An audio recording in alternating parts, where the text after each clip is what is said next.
हो प्यार दो, हो प्यार लो। एक तो कम जिंदगानी, उससे भी कम है जवानी। एक तो कम जिंदगानी, उससे भी कम है जवानी। जब तक जोश में जवानी है, हे जब तक खून में रवानी हो, जब तक जोश में जवानी, जब तक खून में रवानी। मुझे होश में आने न दो, प्यार दो, प्यार लो, प्यार दो, दो प्यार लो। हो प्यार दो, हो प्यार लो। हाय, আমি Ifita, welcome back to my channel. চলে এসেছি আমার একটা নতুন ভিডিও নিয়ে। তো আজকের ভিডিওর শুরুতে ইন্ট্রোডাকশনে এই যে গানটা গাইলাম, এই গানটা কাকে ডেডিকেট করে গাইলাম সেটাও বলবো, আর মাঝখানে মাঝখানে কেন ছিল সেটাও হয়তো আপনারা এতক্ষণে বুঝতে পেরে গেছেন।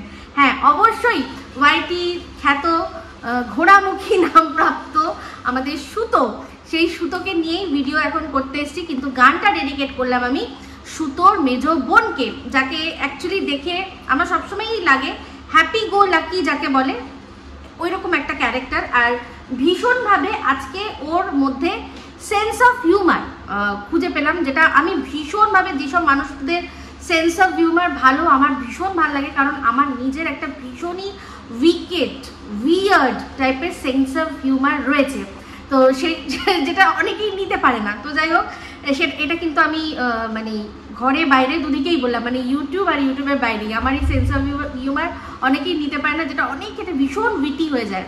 তো যাই হোক, সেই রকম ধরনেরই সেন্স অফ হিউমার দেখলাম সুতোর বোনের মধ্যে।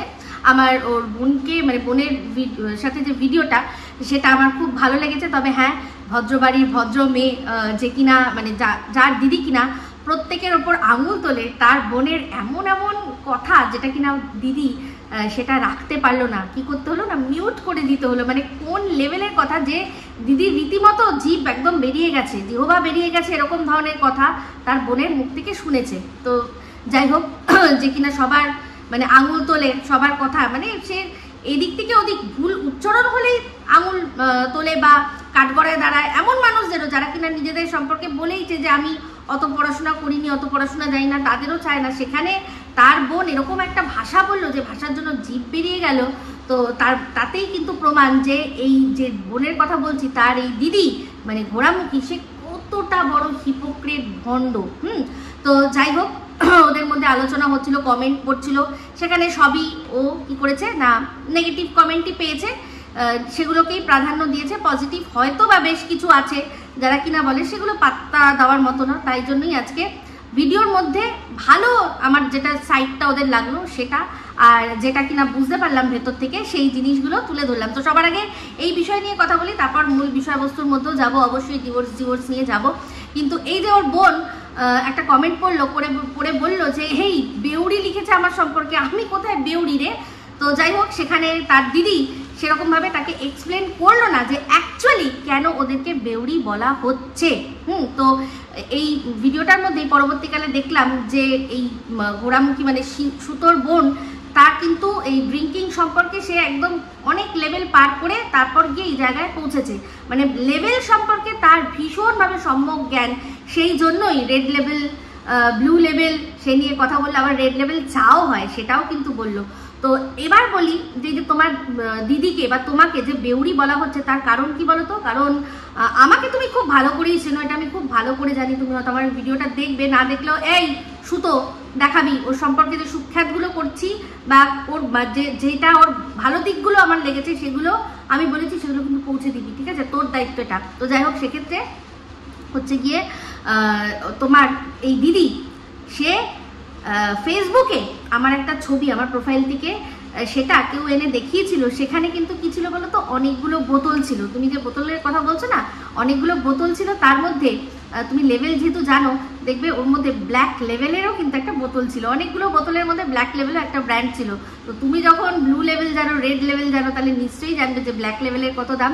তো সেই বোতলটা শুধু দেখা গেছে, আমাকে খেতেও দেখা যায়নি, তাই জন্যই আমাকে বেউরি ট্যাগটা ও দিয়েছিল। আর ছবিটা কবেকার ছিল শুনবে, ছবিটা ছিল 2018, মানে 18 পেরিয়ে 19-এ পড়বে 31st নাইট। সেই নাইটে আমাদের বাড়ির ছাদে, যে বাড়িতে আমাদের বাড়ি, সেই বাড়ির ছাদে পার্টি হয়েছিল। সেখান থেকে ওই বোতলের ছবি যা যা আছে ওখানে সব আমি তুলে দিয়েছিলাম, সেটা দিয়ে আমাকে বেউরি ট্যাগটা লাগিয়েছিল। তাহলে বলো, তোমার এই পাফি পাফি আইস, তোমাদের এই খাম্বা খাওয়া, তারপর হচ্ছে গিয়ে তোমাদের বোতল দেখা, এই সব মানে সেগুলো দেখেও কি তোমাকে আর তোমার দিদিকে বেউরি বলার জন্য যথেষ্ট জাস্টিফিকেশন নেই? যেখানে তোমার দিদি আমাকে শুধু ওই বোতলগুলো আমার প্রোফাইলে ছবি দেখেছে বলেই আমাকে বেউরি বলে দিয়েছিল। তাহলে বলো, তাহলে দর্শকরা যে তোমাদেরকে বেউরি বলছে তার কারণ আছে। তুমি সেই কারণটা তোমার দিদিকে জিজ্ঞাসা করো, একটু খোঁচা দেবা, দেখবে সব ভরভর করে বেরিয়ে আসছে। বলবে যে হ্যাঁ, আমিও এরকম একজনকে বলেছিলাম তো বেউরি, মানে আমার তখন কি নাম ছিল মনে নেই, কিন্তু এখনকার ইপু দিদি, সেই ইপু দিদিকে বলেছিলাম তো, তাই তো এই ইপু দিদিকে কিন্তু তোমার সম্পর্কেও অনেক কথা ও বলেছিল না, খারাপ কিছু বলছি না। তোমার যে গুড নিউজটা যখন তুমি তোমার দিদির সাথে শেয়ার করেছিলে, তখন তোমার দিদি বলেছিল ও নাকি সবার প্রথম আমার সাথেই শেয়ার করেছে, আর আমার সাথে, শুধু আমার সাথে প্রথম, মানে ওয়ান অ্যান্ড অনলি আমিই ছিলাম যার সাথে ওই নিউজটা ও শেয়ার করেছে। তখন কিন্তু ওর একজন বান্ধবী ললিতা খুব কাছের ছিল, তারপর ওর একজন ডার্লিং দাদা ছিল, মানে আমাদের ওয়াইটি দাদা ভাই যাকে বলে, যেটা শুনলে খুব রেগে যায়, তো তোমার দিদি ভাই, তো সেই দিদি দাদা ছিল, বান্ধবী ছিল, এত বন্ধু বান্ধব ছিল, সবাইকে ছাড়িয়ে আমি তার এত কাছে হয়ে গেছিলাম। সেই জন্য তোমার এই বিষয়টা কিন্তু আমাকেই বলেছিল, আর আমিও বলেছিলাম যে না, এই বিষয়গুলো খুব বেশি কারোর সাথে আলোচনা করো না। আমি তো বলবোই না, তুমিও বলো না, এগুলো নিয়ে আলোচনা করো না, কারণ আমি নিজে এই বিষয়টা নিয়ে ভুক্তভোগী। সময়ের আগে এই খবরগুলো সবাইকে দিতে নিই। অবশ্যই তোমার যাদের মনে হবে যে ট্রাস্ট ওয়ার্দি তাদেরকেই বলা উচিত, বাদবাকি আমার নিজের 5 মান্থসের একটা প্রেগনেন্সি, যেটা কিনা টার্মিনেট করতে হয়েছিল, সেই থেকেই আমি খুব মানে এই জিনিসগুলো বিশ্বাস করি। সেই জন্য পরবর্তীকালে যখন আমার ছেলেও হয়, তখনও সেই খবরটা মানে অ্যাটলিস্ট আমি মোটামুটি একটা সময়ের অবধি খুব কাছের লোক ছাড়া তারা জানতো না। ঠিক আছে, তো যাই হোক, যেটা বলছিলাম, তো তোমার দেখলাম তোমার দিদি অনেক কিছুই, তুমি যে ঘোড়ামুখী লিখেছে সেখানে, তারপর তোমার দিদির মুখটা দেখে তোমার মনে হচ্ছে হ্যাঁ ঠিকই তো বলেছে, ঘোড়ার সাথে মিল তো রয়েছে। তো সেই জন্যই গানটার মধ্যে মাঝখানে উলুলুলু জায়গায় আমি ঘোড়ার এটা ঢুকিয়ে দিলাম। একদম দারুণ লাগছে না? আমি জানি একদম দারুণ লাগবে, আর তুমি খুব খুশিও হবে, কারণ তুমিও দিদির মধ্যে ঘোড়ার স্বরূপ খুঁজে পেয়েছো, মানে মুখের মধ্যে বললাম। তো যাই হোক, সেক্ষেত্রে তোমরা না, যে তোমার দিদিকে বা যা কথা যেগুলো বলা হচ্ছে, সব কিছুর পেছনে কারণ আছে। কারণ তোমার দিদিও প্রত্যেকটা মানুষের কিন্তু এই তারা কিভাবে ব্লগিং করবে সেটা কিন্তু সে নিজেকে দিয়ে বিচার করে এসছে। আজকে সে বলছে, দেখলাম ভিডিওর মধ্যে, যে আমি 5 পদ রান্না করি নাকি আমি সবসময় টাইম বলি, মানে পদের পাঁচালি, ওটা ভাগ্য ভালো, ওটা পদের বলেছে না, পদেরও বললে ঠিকই ছিল, কারণ ও কিন্তু মানুষের পদ দেখে বেড়াতো, পদ শুকে বেড়াতো তোমার দিদি, বুঝতে পেরেছো?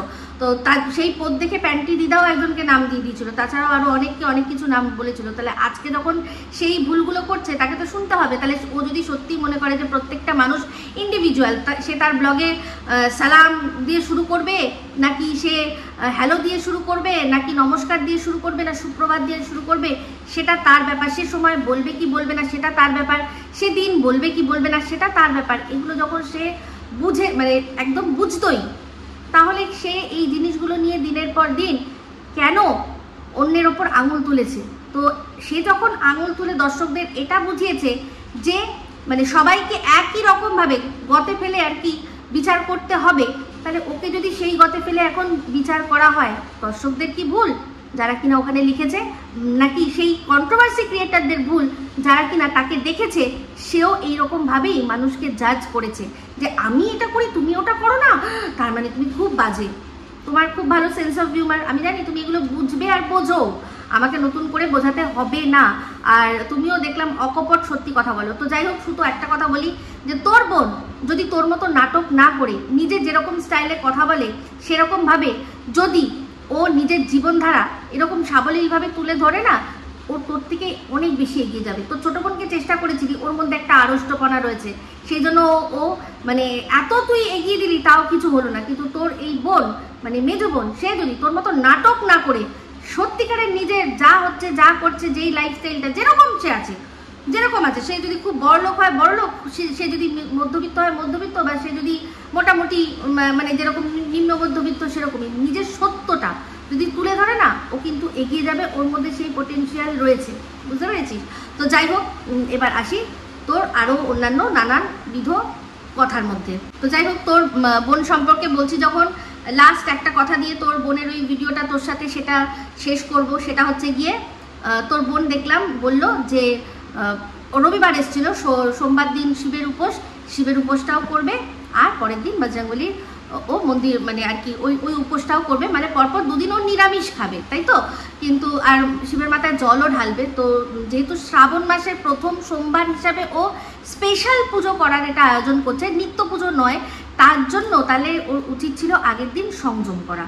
কারণ শিবের কোনো স্পেশাল পুজো করতে গেলে অবশ্যই বলে দিবি যে তুমি সংযম করবে, নাহলে নিত্য পুজো যারা রোজ তাদের বাড়িতে শিবলিঙ্গের মাথায় জল ঢালে তার জন্য আলাদা করে সংযম করতে হয় বলে জানি না। কিন্তু যেহেতু ও প্রথম শ্রাবণ মাসের সোমবার হিসাবে একটা স্পেশাল পুজোর কথা বলছে, সেই জন্য ওকে বলে দিবি যে সংযম করতে। কারণ দেখলাম তোর সাথে ও মোমো খেয়েছে, তোর মোমোটা অবশ্যই চিকেন মোমো, বুঝতেই পারছো ওটা ভেজ মোমো তো নয়। আর স্যুপগুলো যা হয় এক ঢালাই হয়, তার মধ্যেও অবশ্যই পেঁয়াজ রসুন আর যেটাকে বলে চিকেনের যে ওই যে হাড় গোড়গুলো একসাথে মিশিয়েই তো স্যুপটা বানায়, তাই তো?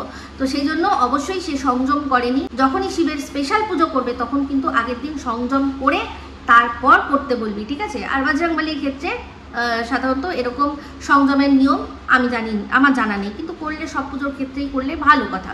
তো যাই হোক, চলে আসি এবার ডিভোর্স। তো যাই হোক, আগের দিনের একটা লাইভ দেখলাম, মানে সে মোগলাই সহযোগে যেভাবে ডিভোর্সের গল্প আর যেভাবে বরের সাথে আর কি ঝগড়াটা আমাদেরকে বোঝানোর চেষ্টা করা হলো, মানে আমরা সবাই বুঝতে পেরেছি যে নাটকের এখন নতুন স্ক্রিপ্ট লেখা হচ্ছে, এই যে স্ক্রিপ্ট সেই অনুযায়ী চলবে না। অ্যাকচুয়ালি বিষয়টা আমি বলি বন্ধুরা, ওর বিষয়টা মানে এই যে জিনিসগুলো চলছে সেটা সম্পর্কে আমার যা ধারণা সেটা আপনাদের বলি। প্রথমত হচ্ছে গিয়ে এই যে ফ্ল্যাটটা নেওয়ার নানাবিধ কারণ রয়েছে। এবার সেটাও কিনেছে বা ভাড়া দিয়েছে, সেটা কোনো রকমভাবে এখনও প্রমাণিত নয়। তো ওই যে হাতে টাকা নিয়ে আমি যাচ্ছি মানেই আমি ভাড়া মেটাতে যাচ্ছি, এরকম কোনো ব্যাপার না। কোনো রসিদ আছে যে সেই যে ভাড়াটা নিয়েছে, তুই ক্যাশ টাকাটা এমনিই দিয়ে দিলি, পরবর্তীকালে যদি বলে যে কই আপনি তো ভাড়াটা দেননি, তুই কোনো প্রমাণ করতে পারবি?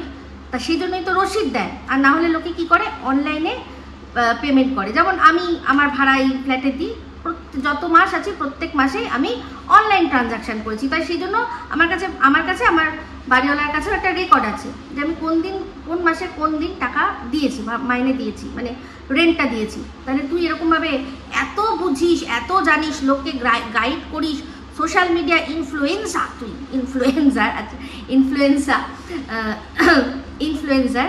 তো যাই হোক, সেই ইনফ্লুয়েন্সার হয়ে তুই কী করে ইনফ্লুয়েন্সার কাজ করলি? টাকা ক্যাশ দিলি, কোনো রসিদ, তাহলে সেই রসিদটা দেখা, তাহলে বুঝবো।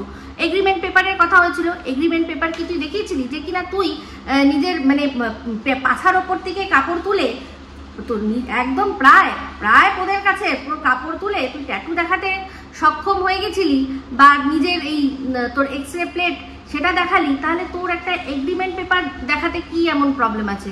এই যেখানে লেখা থাকবে তোর নামের জায়গায় তুই হচ্ছে লাইসেন্সি, আর তোকে যে তোর মালিকের নাম্বার, যে আর কি ফ্ল্যাটের মালিক, তার নাম থাকবে লাইসেন্সার, আর তোর নাম থাকবে লাইসেন্সি, ঠিক আছে? এরকম তো হয়। তো সেরকম দেখা যে তুই ফ্ল্যাটটা নিয়েছিস, কি যেন বলে, এগ্রিমেন্ট করে রেন্টে নিয়েছিস, 11 মাসের রেন্ট হতেই পারে, তুই ঠিকানাটা ব্লার করে দিলি, কিন্তু বাদবাকি তো দেখাতেই পারিস, তাই না? তো যাই হোক, যেহেতু তোর এত বেশি প্রমাণ দেখানোর শখ, তাই জন্যই বললাম যে তুই প্রমাণ সেটাই দেখাস যেটা তোর মনে হয় যে তোর পক্ষে কাজে লাগবে। যেখানে দরকার সেখানে তুই দেখিস না। যদি সত্যিই হতো না, এতদিনে ইউটিউব থেকে কত টাকা ইনকাম করেছিস তুই দেখিয়ে বুঝিয়ে দিতে পারতিস। এই যে কত টাকা তুই বলিস না যে আমার খরচা হয়েছে, দেখ তুই বলেছিস যে তুই তোর বরের পয়সাতেই খাস। হ্যাঁ, তখন জল গরম হতো না, এখন জল গরম হয়। এখন মানে প্রত্যেক সপ্তাহে খাসির মাংস, রোজ কই মাছও হয়। সে এত টাকাই তোর বর নাকি হঠাৎ করে ইনকাম করতে শুরু করে দিয়েছে, সেম জায়গায়, সেম ভাবে, সেম কাজ করে, ঠিক আছে? তাহলে সেক্ষেত্রে তোর কত টাকা ইনকাম হয়েছিল সেটা কেন দেখালি না? তাহলেই তো আমরা বুঝতে পারতাম যে এই টাকা থেকে তুই যেটা যা আর কি বলছিস তুই চিকিৎসার জন্য খরচা করেছিস, কত খরচা এখন আমরা সবাই জানতে পেরে গেছি। তুই বলার আগেই আমরা জানতাম যে তুই উস্তাদবাসি করতে গেছিস, সবাই জানতাম, পুরো কোন জায়গায় সমস্ত কিন্তু কমেন্টের মাধ্যমে আমাদের কাছে চলে এসেছিল। তাহলে সেখানে কত টাকা খরচা হতে পারে আমরা সবাই জেনে গেছি। তাহলে সে আর তোর এই যে এই উকিল বাবদ কত টাকা খরচা সেটা আমরাই নয় হিসাব করে নিতাম। তুই তোর যেটা লাইফ টাইম ইনকাম সেটা দেখা না, সেটা দেখাতে পারবি? আছে দম প্রমাণ দেওয়ার এত শখ যখন দেখাতে পারবি না। তো এটা হচ্ছে তোর দোগলামি। আমাকে দোগলা বলতে বসেছিলি না, এটা হচ্ছে তোর দোগলামি। তোর কাছে নোটিশ আসলো অমনি তুই চলে গেলি কি করতে না, আমি লড়তে পারবো না, আমি আগেই তুই এমনভাবে বললি যে আগেই আমি হেরে গেছি, আমার 25 লক্ষ টাকা ওদের দিতে হবে। আদৌ কি দিতে হয়েছে না এখনো সেটা নিয়ে সেরকম কিছু এগিয়েছে? তো যাই হোক, এই যে তুই বলছিলি না তোর বরের নাম না নিয়ে যে একটা ভিডিওর মধ্যে, যেটা ব্লগ নয় বসে বসে বক, অ্যাকচুয়ালি তোর ব্লগ চ্যানেলটাও এখন রীতিমতো ওই কন্ট্রোভার্সি চ্যানেলের মতোই হয়ে দাঁড়িয়েছে। ওখানেও তোর ডেলি অ্যাক্টিভিটি আস্তে আস্তে কমে গিয়ে শুধু তুই বসে বসে বকবকই করছিস।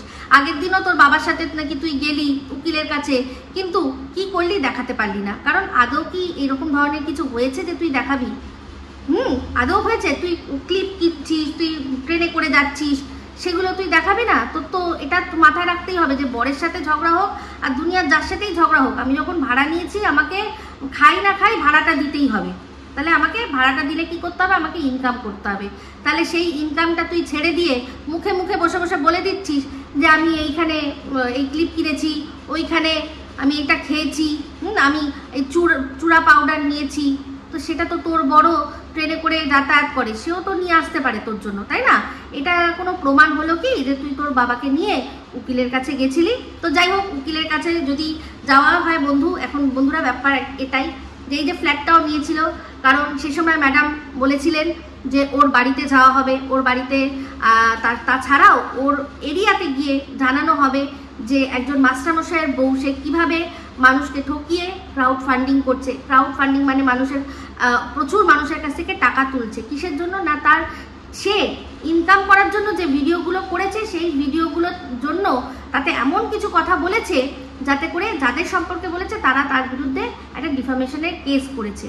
তাই জন্য ও কী করতে হচ্ছে না, মানুষের কাছ থেকে টাকা নিয়েছে। এখনও কিছু হয়নি, কোনো কিছু মানুষ ক্রাউড ফান্ডিং করে কি যে সত্যিকারের কোনো মানুষের যদি সত্যিই হেল্প ইস্যু হয়, আমরা যেগুলো দেখছি কেটো বলো বা মিলাপ বলো, এরকম আরও অনেক রকমের প্ল্যাটফর্ম আছে, তারা গিয়ে তাদের সত্যিকারের অসুস্থতা দিয়ে জানিয়ে সেরকমভাবে তারা রেজিস্ট্রেশন করায়। এইসব সংস্থাগুলোই তারাই ব্যবস্থা করে দেয় যে কীভাবে মানুষের কাছ থেকে টাকা আর কি তোলা যায়, তাই তো? তাহলে সেই প্ল্যাটফর্মগুলোকে যদি কোনো মানুষ নিজেদের পার্সোনাল কাজে ব্যবহার করে, তাহলে সেটা তো সত্যিই ভাওতাবাজি অন্যায়, তাই না? ভাওতাবাজি অন্যায়। হ্যাঁ, এটা হতো যে তুমি তোমার দর্শকরা তোমার সাথে যোগাযোগ করেছে, তোমাকে তলে তলে টাকা দিয়েছে, সেটা আলাদা। যেমন কিনা এই যে কিমা দিদি আগের বার যখন ওর বরের অসুস্থতা হলো তখন কিন্তু তলে তলে টাকা নিয়েছে, আর পরবর্তীকালে এটা বলেছে যে তোমরা প্রচুর মানুষ আমাকে হেল্প করেছো, আমাকে নিজেরাই যোগাযোগ করে আমার সাথে হেল্প করেছো। তখন কিন্তু ও এই যে যেরকমভাবে আর কি কমিউনিটিতে ফোন নাম্বার দিয়ে যে এটা আমার নাম্বার, এখানে টাকা পাঠাও, এরকম কিন্তু তখন করেনি। সেই জন্য তখন সেটা নিয়ে এত শোরগোল হয়নি। কিন্তু এখন যখন ও যেটা নাম্বার, সে নাম্বার দিক বা কিউআর কোড দিক করেছে, ক্রাউড ফান্ডিংই মানুষের কাছে হাত পেতেছে, তাহলে সেই জন্যই কিন্তু প্রশ্ন এটা যে তোমার বরের সত্যিই চিকিৎসার জন্য, তাহলে তুমি সেরকমভাবে বলতে, এইরকম প্ল্যাটফর্ম থেকে তুমি টাকা তুলতে, তারা ডাইরেক্ট গিয়ে কি করতো না, ওই হসপিটালকে টাকা মেটাতো, যা দরকার হসপিটালকে মেটাতো, কোনো পার্সোনাল মানুষকে কোনোভাবে দিত না। হ্যাঁ, এই আইসিসিইউ বলে জেনারেল বেডে রেখে, মানে জেনারেল বেডের পয়সা গুনছি আর আইসিসিউর টাকা মানুষের কাছ থেকে সিম্প্যাথি বলে খিচ্ছি, এটা তো সরাসরি ভাওতাবাজি, তাই না? সরাসরি ভাওতাবাজি না? তো সে আইসিসিউ হোক বা আইসিইউ হোক, দুটোর মধ্যেও কিন্তু অনেক ডিফারেন্স, দুটোর মধ্যেও কিন্তু টাকারও অনেক তারতম্য। তুমি যদি আইসিইউতেও থেকে আইসিসিউর টাকা নাও তাহলেও কিন্তু এটা ভাওতাবাজি। দুটোই একই জায়গায়, একই ডিপার্টমেন্ট, একই করিডোরের মধ্যে লেখা আছে যে এইটা এখানেই আইসিইউ আর এর পাশেই আইসিসিউ, সেটা দেখিয়ে তার মানেই আমার বড় আইসিসিউতে আছে, এটা কিন্তু নয়। তো যাই হোক, এবার সুতোর বিষয় আসি। তো সেখানে ও ভেবেছিল কি যে এই যে নোটিশ তো ওখানে প্রচুর আসছে, থানা থেকে লোক আসছে, এবার সত্যি যদি ম্যাডাম আসে তাহলে এই বুড়ো বুড়ি তারাও আর কি হ্যারাসমেন্টের শিকার হবে। আর সেটা যখন ইউটিউব থেকে চতুর্দিকে ছড়ানো হচ্ছিল, তো ওর প্রচুর আত্মীয় স্বজন, ওদের এলাকার অনেকে আর ওর শ্বশুরমশাইয়ের অনেক ছাত্রছাত্রীরা ওর ভিডিও দেখে, আর ওকে নিয়ে অন্য যারা ভিডিও করছে তার মধ্যে কিছু কিছু ভিডিও নিশ্চয়ই দেখে। সেখান থেকে তারাও জানতে পেরেছিল যে এর কৃতকর্মের জন্য আজকে ওর শ্বশুর শাশুড়িকে হ্যারাসমেন্টের শিকার হতে হবে। তো সেই জন্য কি করেছে, আর সেটা হতে হবে সেটার তো পেছনে যুক্তিও আছে, কারণ তারাও অন্যায়কে নিজের বাড়িতে সমানে আশ্রয় আর প্রশ্রয় দুটোই দিয়েছে। দুটোইকে, অন্যায়কারীকে আর অন্যায় হতে দেখে দুটোকেই আশ্রয় প্রশ্রয় দুটোই দিয়েছে। তাহলে অবশ্যই তাদের যদি এসে কোনো মানুষ এই প্রশ্নটা করে যে দিনের পর দিন আপনার বাড়িতে কি হচ্ছে আপনি খবর রাখছেন না, এটা কি হতে পারে? আপনি কিছুই জানেন না? আপনার আত্মীয় স্বজনরা ওকে নিয়ে যারা ভিডিও করে তার সাথে যোগাযোগ করে নিচ্ছে, আপনাদের ভেতরকার খবর দিয়ে দিচ্ছে, আর সেসব আত্মীয়রা আপনাদের কিছু বলছে না, এটা তো হতে পারে না। বুঝতে পেরেছেন? তো সেই জন্যই আর কি অবশ্যই তারা হয়তো বলেছিল যে এবার যদি লোকজন আসে বা এইসব যদি হয় আমরা তো এগুলো মানতে পারবো না। তার ছেলেকে হয়তো ডেকে বলেছে, ছেলে তার বউকে বলেছে এরকম হবে, তখন তাহলে ব্যবস্থা কি? তাহলে আমরা আলাদা করে ফ্ল্যাট নিই, সেখানে থাকি, এবার কিনি নাকি আমরা রেন্ট নিই, দুটোই কিন্তু আমি যেহেতু আমার কাছে দুটোরই পাক্কা কোনো প্রমাণ নেই তাই বলতে পারবো না। তবে ওর হাবভাব দেখে বোঝাই যায় যে এটা ওর নিজেরই বাড়ি, কারণ হচ্ছে গিয়ে ও ইনকাম মাঝে মাঝে বন্ধ করে দিচ্ছে, ইনকাম না হলেও চলে যাবে, কারণ ও ভালো করেই জানে যে যদি রেন্টটা না দিতে পারে কেউ এসে আমাদেরকে ঘাড় ধাক্কা দিয়ে বার করতে পারবে না। তাই আমি যা ইনকাম, ও ঠিক আছে করবো আরামসে করবো, একদিন করবো না, লোকে হয়তো আরও বেশি করে দেখতে আসবে, দেখি কেন ভিডিওটা দিল না, কি হলো। তো সেক্ষেত্রে এই কারণে, আর তাছাড়াও নিজের লাইফস্টাইল, যেই লাইফস্টাইলগুলো ওখানে সম্ভব নয় সেটা এখানে। আজকে দেখুন ওর যবে থেকে এখানে এসছে ওর বাবা মা ওর বোনরা সবাই কিন্তু ঘন ঘন এখানে আসছে। যখন ওখানে থাকতো কেন যেত না? যেহেতু বাড়িটা দূরে একেবারেই নয়। হ্যাঁ, আমি এটা খুব ভালো করেই জানি যে ও কিন্তু হাবড়া অঞ্চলে থাকে, মানে ওর বাপের বাড়ি হাবড়া, ও থাকেও কিন্তু হাবড়া অঞ্চলে। আর এই কারণ দেখলাম বললো জোম্যাটো থেকে খাবার আনাবে, তো আমার মনে হয় না মসলন্দপুর যে জায়গাটা সেখানে জোম্যাটো যায় কিনা, আমি ঠিক এটাতেও শিওর নই, কিন্তু আমার মনে হয় হাবড়াতেই, কারণ ওর বোনরা যেভাবে ঘন ঘন আসে মনে হয় বাড়ির একদম কাছেই, তাই জন্যই সবসময় আসে। আর হাবড়া মসলন্দপুরও কিন্তু একদম পাশাপাশি, কোনো বেশি দূর না। ওর বাবা কর্মক্ষেত্র মসলন্দপুর যায় হাবড়া থেকে, সে তো ডেলি প্যাসেঞ্জারই সবসময় করছে, ওটা কোনো ব্যাপারই নয়, একদম কাছাকাছি মনে হয়। হয়তো ওই সাইকেল টাইকেল করেই ওর বাবা যাতায়াত করে, তো তাহলে সেখানে অসুবিধার কিছুই নেই। তো সেই জন্যই বাবার কর্মস্থলের জায়গাটার নাম দিয়েছে যে আমি ওখানে ফ্ল্যাট ভাড়া নিয়েছি।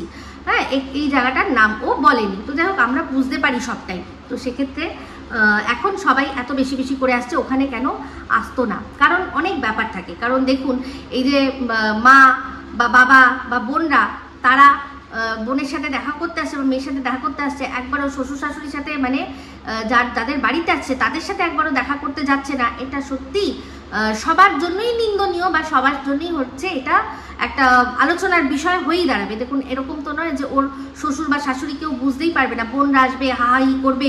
এই যে ও বলছিল না যে আমার যদি মদ খাওয়ার হয় আমি কি ওই বাড়িতে করতে পারি না, কি আটকাবে আমাকে? হ্যাঁ, কেউই আটকাবে না, কিন্তু ওপরে যারা আছে তারা কিন্তু জানতেই পারবে যে এই তো বোনরা এসছে, হ্যাঁ হ্যাঁ আওয়াজ দেখেছেন কত জোরে ওরা হাসাহাসি করে, তো সেই সব আওয়াজ, নিচে এত আওয়াজ হচ্ছে, হাসাহাসি হচ্ছে, অথচ নিচ থেকে কেউ ওপরে এসে এই বুড়ো বুড়ির একটু কুশল সংবাদ জানলো না বা একটু কথা বললো না, এটা একটা অবশ্যই নিন্দনীয় ব্যাপার। সেই জন্যই ওরা অ্যাভয়েড করতে যাওয়া, কারণ তারাও ওই বুড়ো বুড়ির মানে সামনে অতটা হতে চাইতো না। সেটা কি কারণ আমি বলতে পারবো না, কিন্তু আমার যতদূর মনে হয় যে ওরা ফেস করতে চাইতো না, ওনাদের মানে খুব একটা পছন্দর না যে তার সাথে গিয়ে কথা বলা বা কুশল করা, ওনাদেরকে অত ফেস করতে চাইতো না, সেই জন্যই হয়তো যেত না। আর এই সবগুলো সত্যি হওয়া সম্ভব ছিল, কিন্তু জানতো যে হলে সমালোচনাও হবে, সেই জন্য ওরা যেত না। এখন এখানে দিদি একা থাকে, বিন্দাস সব এসে পার্টি করছে। আর যে মোচ্ছবগুলো সেগুলো আর কি ওখানে সম্ভব ছিল না। তো যাই হোক, মানে এই যেটা ওদের কাছে পার্টি, সেটা ওদের এই শ্বশুরবাড়ি, আমাদের সুতোর শ্বশুরবাড়ির কাছে সেটা মোচ্ছব, যেটা এই ওর বোনদের কাছে হচ্ছে গিয়ে পার্টি। তো যাই হোক, সেই পার্টি নিয়ে, অন্যের পার্টি করা নিয়ে কত কথা বলেছে সুতো, আজ সেই পার্টিটাকেই নিজে জাস্টিফাই করছে, এটাই বলে যে এই তো আর কি কদিনের জীবন। ওর বোনের জন্য গানটা এই জন্যই ডেডিকেট করলাম, বললো যে এই তো মরেই যাবো, আর কতদিনই বা বাঁচবো, তাই যেমন খুশি আনন্দ করে বাঁচি, যেটা কিনা এই সুতো বলেছে তার ভিডিওর মধ্যে যে একটাই জীবন, তাহলে একটাই জীবন যখন, তখন অন্য লোকে যদি কারোর সাথে দুটো কথা বলেছে, কোনো নোংরামির প্রমাণ পায়নি, কিন্তু তার সত্ত্বেও সে যখন যদি কথা বলেছে, যদি জেনেও থাকে, তাহলে সেটা তার বোঝা উচিত ছিল না যে এরও তো একটাই জীবন, এ জীবনে কি পেয়েছে? যদি এর বাড়িতে যে এসছে তার সাথে যদি কথা বলে, তাহলে তার জন্য আমি দাদা এসো করছি, কেন করছি?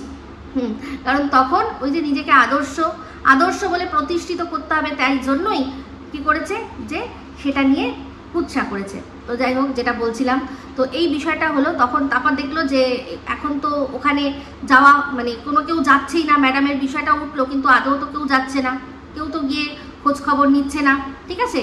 তাহলে তার মানে সব ঠিক আছে। তাহলে ওই যে একা একা থাকলো, ও সেখানে ও দেখলো যে একা থেকে আর এই লাইফস্টাইল করে আমি যদি অন্যকে নিয়ে সমালোচনা করি, তাহলে কি হবে? লোকে ছিচি ছুতো করবে, যেমন কিনা সোমনাথ ডাইরেক্ট ভিডিওর মধ্যে বলেছে, আর অসংখ্য ক্রিয়েটাররা আর যারা কমেন্ট করে তারা কমেন্টেই বলেছে যে এইটা কি, তুমি অন্যের সম্পর্কে বলো, কোন ভাবে তুমি অন্যের সম্পর্কে বলো?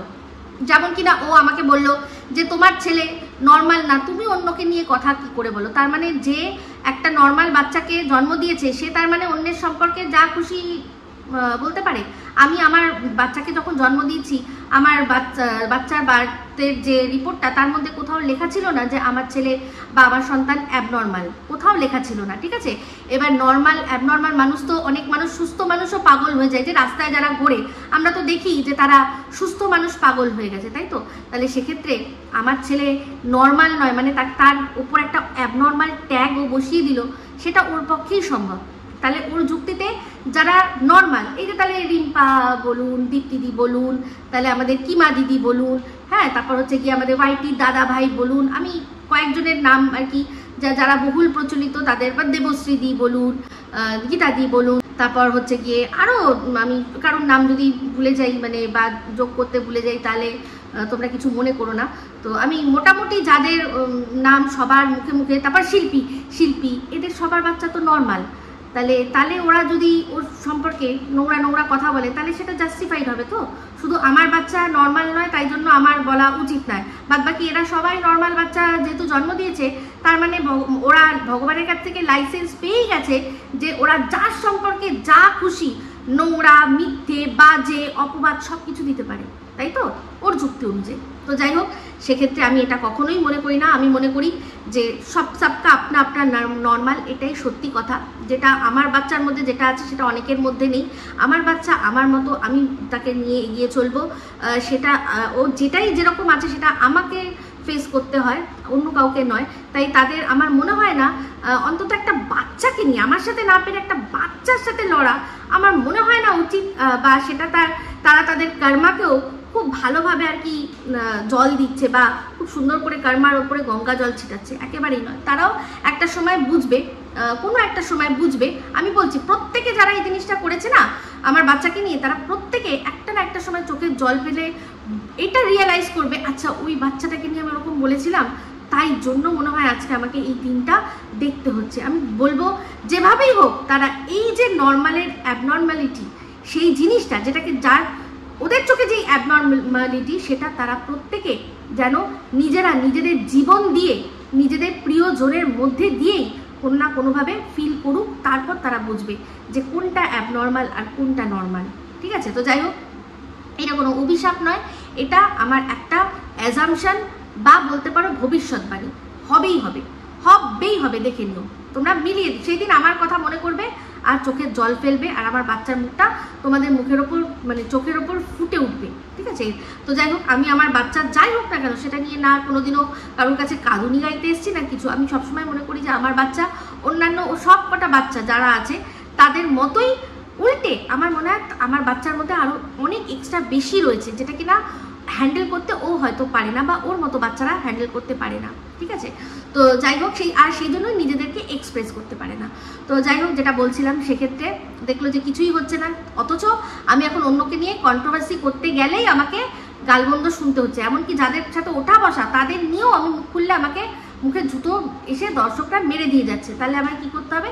তাহলে বরের সাথে আবার মানে আমি আবার সেই পতিব্রতা নারী হয়ে গেছি, আমার বরকে টাইম টু টাইম খাইয়ে অফিস পাঠাচ্ছি, এইটাই দেখিয়ে যা সব কিছু নর্মাল, ব্যাস তার মানে আমি আবার অন্যের সম্পর্কে আলোচনা করতে পারি। তো তার এইটা সবে সবে হচ্ছিল, তার মধ্যেই ওর সাথে আবারও কিছু একটা হয়েছে, কোনো আইনি বিষয় আবার ওর কলকাঠি কোনোভাবে নড়েছে। এই যে ও বললো না যে আমি উকিলের কাছে যাচ্ছি, প্রথমত যাব দুটো বিষয় নিয়ে যাব, ঠিক আছে, ও কিন্তু একটা বিষয় বলেনি যে শুধু ডিভোর্স নেব সেটা নিয়ে কিন্তু বলেনি, বা সেই দিকে ইঙ্গিত করেনি, বলেছিল যে একটা কিছু হয়েছে সেটা নিয়ে বলবো, তাছাড়াও আরেকটা বিষয় নিয়ে আলোচনা করব। তো একটা কিছু হয়েছে সেটা হচ্ছে গিয়ে কোনো ওর কাছে নোটিশ বা কিছু হ্যানা ত্যানা যেভাবেই হোক এসছে, ওর মানে শ্বশুর বাড়িতেই এসছে, আর শ্বশুর বাড়িতেই আসবে, কারণ ওর পার্মানেন্ট অ্যাড্রেস ওটাই আছে, আধার কার্ড, ভোটার কার্ড, সব কিছু ওটাই আছে।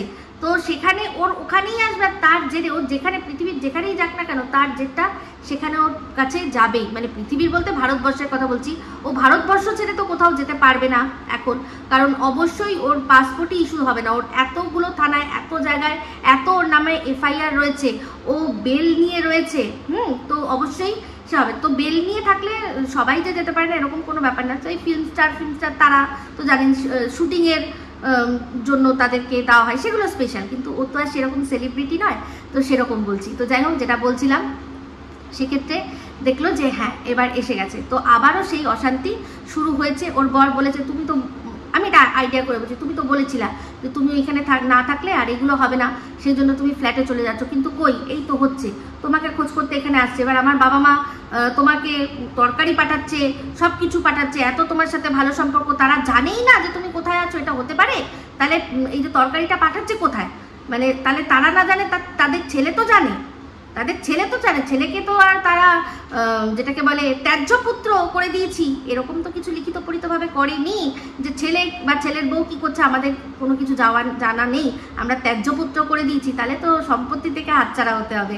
তো যাই হোক, সেক্ষেত্রে বলেছে তুমি তো বলেছিলে হবে না, সেইটা নিয়েই অশান্তি হয়েছে। তো যাই হোক, সেই আমাদের সুতো কিছুতেই তার বরকে বোঝাতে পারছে না, সেই যে মেরুদণ্ডহীন বর, যে কিনা নিজের মেরুদণ্ড গলিয়ে পুরো ওর পায়ের তলায় পুরো লুটিয়ে রয়েছে, যে কিনা না বলতেই বুঝে যায় যে মোগলাই আনতে হবে, সে এই বিষয়টা বুঝতে পারছে না, সেটা আমাদের মানতে হবে। তো বলছি যে আমার মনে হয় যতদূর যে এবার আর 609 ল বলেনি, এবার বলেছে বেহায়া, কারণ বারবার বলছিল আমি তো বেহায়া, আমি তো নির্লজ্জ, তাই জন্য তো সেই এবার বর ওকে বেহায়া বলেছে।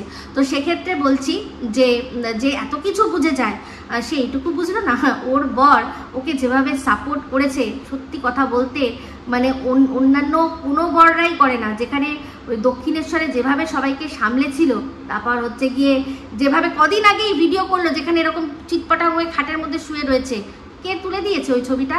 আপনাদের কারোর বর ওরকম একটা ছবি তুলে দেবে যে আমি মানে শেষ হয়ে গেছি, ছবিটা তো ওর বরই তুলে দিয়েছে। তাহলে যে এত কিছুতে ওর সব কটা ক্রাইমে পার্টনার ইন ক্রাইম, ও তাকে ডিভোর্স দিতে যাচ্ছে ঝগড়ার জন্য, এটাও বলবে আর আমরাও মানবো। তো যাই হোক, এটা এই যে ডিভোর্সের বিষয়টা সম্পূর্ণ ওদের দুজনের মিলিভাগাত যদি সত্যি হয়, হয়তো খাতায় কলমে ওটা ওরা করবেও, খাতায় কলমে ওটা ওরা করবেও যে এদের সাথে আমার আর কোনো বিষয় নেই, যা বলার আমাকে ডাইরেক্ট বলুন। তো এই যে বারবার বরকে বলছিল না যে এই কিছু মিডিওকার মানুষের সাথে থেকে থেকে আমিও মিডিওকার হয়ে গেছি, মানে অনেক বড় কিছু ভাবতে হবে, অনেক বড় কিছু ভাবতে হবে, সম্পর্ক থাকবে না অথচ থাকবে, মানে খাতায় কলমে থাকবে না অথচ থাকবে। এবার যদি বরকে ওর ডিভোর্স দিয়ে দেয় খাতায় কলমে, তারপরেও যদি ওর বর ওর বাড়িতে আসে, কি কে আপত্তি করবে? কেউ আপত্তি করার নেই তো।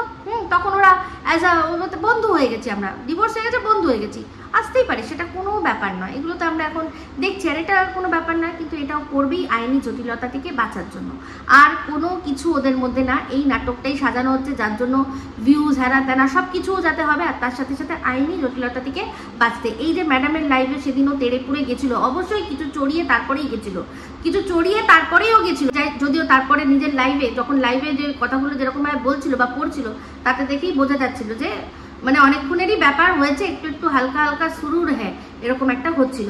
তো ম্যাডামের ওখানে গিয়ে এটাই বলার যে আমার বিরুদ্ধে তো করলেন, এই কিমা দিদির বিরুদ্ধে কেন করছেন না? তো ওর কিছু একটা এসছে, আবারও ওকে কিছু দৌড়াদৌড়ি করতে হচ্ছে, সেই জন্যই ও গেছিলো। আর তার জন্য মেন এখন ও বরের সাথে ডিভোর্স নেবে এই জন্যই যে ওই বাড়ির সাথে আমার আর কোনো সম্পর্ক নেই, ওই বাড়ির সাথে আমার কোনো সম্পর্ক নেই, আমি আমার মতো যা বলার আমার। তো যাই হোক, ডিভোর্স হবে, তারপর ও নিজের ঠিকানা ফিকানা সমস্ত কিছু চেঞ্জ করবে, তারপর তো সেখানে লিগাল প্রসেস, সেখানে ও লিগালভাবে এগোবে। যাই হোক, যেটা হয়েছে সে ওর ডিভোর্স হলেও ও যা অন্যায় করে নিয়েছে, যে কেসগুলো ওর ওপর হয়েছে, সেগুলো যেমন চলার তেমনি চলবেই, ঠিক আছে। তো যাই হোক, বক্তব্য একটাই যে ওর বর যেভাবে ওকে সাথ দেয় সেটা অন্য কোনো বর কিন্তু দেয় না। তো এবার লাস্ট ভিডিও শেষ করে দেবো, অনেক বড় হয়ে যাচ্ছে। লাস্ট যেটা বলছি যে চোখের তলাগুলো ও নিজেই দেখে বুঝতে পারছে, যেরকমভাবে ওর চোখের তলা ফুলেছে, যেভাবে পাফি হয়েছে, সেম জিনিস ওর বোনের মধ্যেও রয়েছে, ওর বাবার মধ্যেও রয়েছে। ওর বাবারও চোখের তলা যেরকম ফুলেছে সেটা স্বাভাবিক ফোলা নয়। হ্যাঁ, বাবা হয়তো একটুখানি ওই যেরকম আমরা দেখেছিলাম না, যে একটু কাজের পর একটা ছোটো দেখে একটা সাদা বোতল নিয়ে প্লাস্টিকের নিয়ে আসে, একটু একটু ডালমুট দিয়ে হয়তো খায়, সারাদিনে দাঁড়িয়ে দাঁড়িয়ে কাজ করতে হয়, হতে পারে, কোনো ব্যাপার না। কিন্তু চোখের তলা দেখেই বোঝা যায় যে ডুগু ব্যাপার রয়েছে। ও বললো যে আমার চোখের তলা দেখে তোমরা আবার ভেবো না ডুগু, আমি ঘুম না হলেই আমার চোখের তলা ফুলে যায়। তোর ঘুম না হওয়ার ব্যাপার আমরা অনেক দিন আগে দেখেছি, বুঝতে পেরেছিস? তোর এই ঢপের চপের 108, কারণ যখন এই MSLদের কাছ থেকে তোর কাছে প্রথম নোটিশ এসেছিল, সেই সময় তুই দিনের পর দিন রাতের পর রাত ঘুমাতে পারিসনি, আমাদেরকে বলেছিস যে বিনিদ্র রজনী কিরকম তোর গেছে। সে সময় তোর চোখ আমরা দেখিনি, যে এখন তুই আমাদেরকে বলছিস যে দুদিন ঘুম না হলেই আমার চোখ খুলে যায়, তুই বলবি আর আমরা সেটা শুনবো। সে সময় এই যে মানুষকে যেভাবে মানুষের কাছ থেকে ক্রাউড ফান্ডিং তুই করেছিলি, কত কষ্ট তোর, আমি খেতে পাচ্ছি না, আমি ঘুমাতে পারছি না, আমি হাঁকতে পারছি না, মুখতে পারছি না, আমি কিচ্ছু করতে পারছি না, সারাক্ষণ চিন্তা আর চিন্তা 24/7 আমার তখন চিন্তা। সেই সময় তোর চোখের তলা আমরা দেখিনি, যে এখন আমাদের বলতে এসছিস যে আমার চোখের তলা না ঘুমিয়ে ফুলেছে গো। ঢপের চপটা না একটু কম মার, বুঝতে পেরেছিস? ঢপের চপ একটু কম মার। আমি হয়তো মানে অনেকদিন এই জিনিসগুলো থেকে দূরে রয়েছি, কিন্তু আমি যে একেবারেই এগুলো জানি না এটা ভাবিস না। আমার যেহেতু দেখেছিস, তোরা তো দেখেছিস, আমি যদিও বলেছি যে ওখানে আমি ওই দিন খাইনি, কিন্তু আমি যে কখনোই খাইনি সেটা তো আমি বলিনি, কখনো অস্বীকার করিনি। তো আচ্ছা, যাই হোক, তুই বলছিলি যে বাচ্চা হয়ে গেছে আগে, আর তারপর বাচ্চা হয়েছে তখন খায়নি, বাচ্চার পর তারপর খেয়েছে, তাহলে এইগুলো যদি তোর বোনের জন্য জাস্টিফাইড হতে পারে, তাহলে তুই আমার ক্ষেত্রে এটা কেন জাস্টিফাইড করলি না? যে উনিও তো ঠিক আছে, বাচ্চা তখন তোর উনি তো আর প্রেগনেন্ট ছিল না। ওই যে বোতলটা দেখেছিলি তো 2018, তখন তো আমার ছেলে আসেনি, 2018 থেকে 19 পড়বে, আমার ছেলে তো হয়েছে জুলাই মাসে 19-এর, ওটা ডিসেম্বর 31st নাইটের রাত। তাহলে সেক্ষেত্রে তোর এটা মনে হয়নি যে উনি তো আর প্রেগনেন্ট নয়, আর উনি আন্ডার এজ নয়, উনি যদি খেয়েও থাকে যে বোতলগুলো আমরা দেখেছি, তাহলে ক্ষতিটা কি? না, তখন আমাকে বেউরি সাজাতে হবে না। নাও এবার তুমি লেও, তোর একটা নাম আছে না, দীপ্তি দিয়েছে যেটা, ওইটা, আমি বেউরি, তুই লেও, ঠিক আছে। তো যাই হোক, এই বলেই ভিডিওটা এখানে এন্ড করলাম। ঢপ একদম দিবি না, চট করে দর্শকরা ধরে নেয়, বুঝতে পেরেছিস? আর না ধরতে পারলে আমি তো আছি। সেই সময় যখন MSL-এর সাথে তোর ঝামেলা, সেই সময় তুই বলেছিলি যে রাতের পর রাত আমি না ঘুমিয়ে কাটিয়েছি, তখন কেন চোখ ফোলে নিরে বেউরি? তো যাই হোক বন্ধুরা, এই বলে ভিডিওটা এখানে এন্ড করছি। যদি ভালো লাগে তাহলে অবশ্যই লাইক, শেয়ার, কমেন্ট করতে ভুলবেন না। যারা চ্যানেলটা সাবস্ক্রাইব করেননি তারা সাবস্ক্রাইব করে নেবেন। সবাই ভালো থাকবেন, সুস্থ থাকবেন। আবার খুব শীঘ্র নতুন ভিডিও নিয়ে, টাটা।